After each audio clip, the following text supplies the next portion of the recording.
All right, today's Sunday, August 10th. This is today's mathematics. Welcome to Price Discovery. I'm your host, Billy Yenz. This is your Sunday market briefing. We'll tell you what to watch out for, what to lock in on, and what to stay away from. On today's show, Bitcoin. Will it reach 200,000 by the end of the month? Who knows? Maybe not that soon. This week, we've got IPOs, we've got earnings. Let's dive in. Companies report their quarterly earnings to stockholders and give guidance to future growth. This week, earnings to watch out for include Tuesday, we've got Kava as well as H&R Block. Wednesday, we've got Cisco. And Thursday, look out for QUBT and Baba, as in Alibaba. Let's move on. Bullish IPO, two main reasons. One, well, first off, what is bullish? Bullish is going to be a new exchange platform, trading platform similar to Robinhood or whatever you guys use. And it's already live and in profit overseas. Now, typically, companies IPO when they need more cash flow. Now, a unique thing about bullish is that it's already in profit, meaning they already have more than enough cash. What could this mean for the crypto market? And what does this signal for traditional finance? Let's move on. This week's charts to watch out for. We've got our senior correspondent, Blue Benji. Let's tap in with him and see what he's got to say.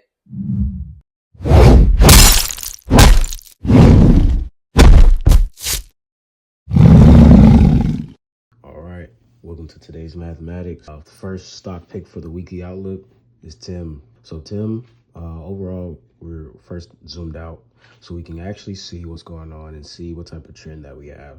We're making higher lows, higher lows, higher lows, higher highs, higher highs, higher highs. So overall, I mean, even on this weekly here, we can kind of see a weekly head and shoulders. So we see this resistance zone that I've drawn at between 67 and 72. The main reason we drew that is because you can see every time price comes up here, it either rejects strongly, indicated by these wicks. Price doesn't like staying up here.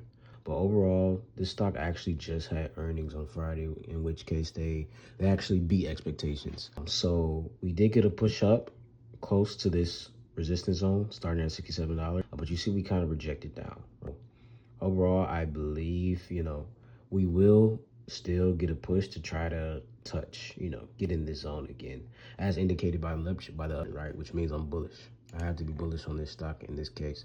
Even though we are at the head and shoulders, I still think we will get a push up to actually be in this. And then, like I said, earnings on Friday, so we got that push up, but it still held. If we zoom in here on price still held above this $60 level, right? And you can see the wick at the bottom.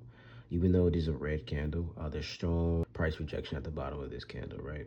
So the red 50 EMA is getting ready to cross over the 100 EMA. So yeah, overall, I think we can get a nice bullish play up into the zone to about 67. TP1, I would say maybe 64, to be safe, 65. But yeah, I do think we'll create that right shoulder here.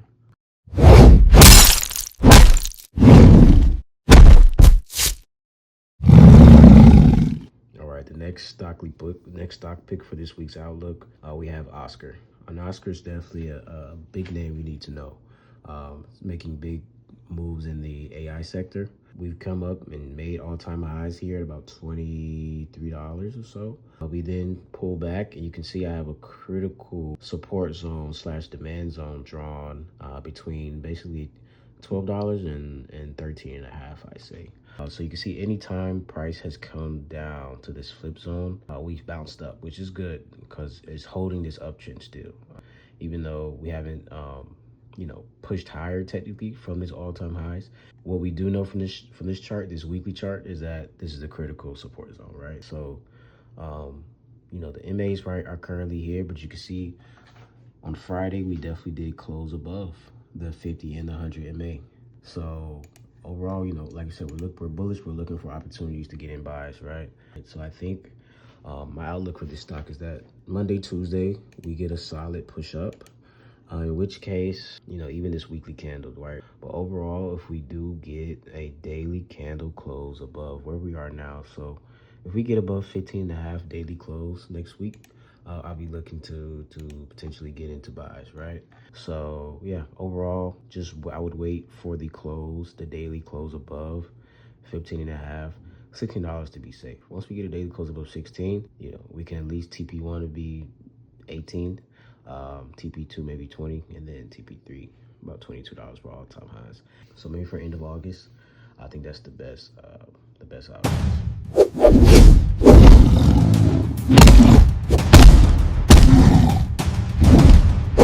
Also, stocks to watch out for. App Lovin', positive earnings growth last week and still on a bullish sentiment. Let's move on. Also, SPY giving double toppy. Let's check the weekly chart. Our last segment is called Inform and Apply, where we inform you on how to best deal with the situation and you choose to apply it or not. This week, brokerages, because how will you start trading if you don't have a decent platform? For stocks, ETFs, and other commodities of that nature, Robinhood, Fidelity, Charles Schwab, E-Trade, great platform. For crypto, still also recommend Robinhood along with Coinbase. Also advise you to use Cash App to purchase Bitcoin. Let's move on. That's it for price discovery.